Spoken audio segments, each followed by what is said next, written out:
দিকে। ইমাম মালিক রাদিয়াল্লাহু তাআলা আনহু হতে বর্ণিত, জান্নাতুল বাকিতে প্রায় 10,000 সাহাবীর কবর রয়েছে, কিন্তু এখানে কোনো কবরে নাম ফলক নেই।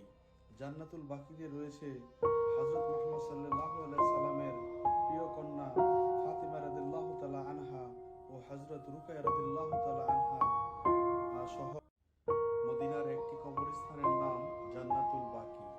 আরবিতে বলা হয় বাকিউল গারকাত।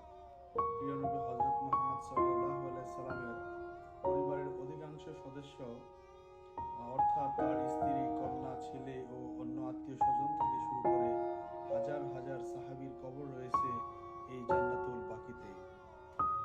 এই কবরস্থানটির অবস্থান হচ্ছে মসজিদে নববীর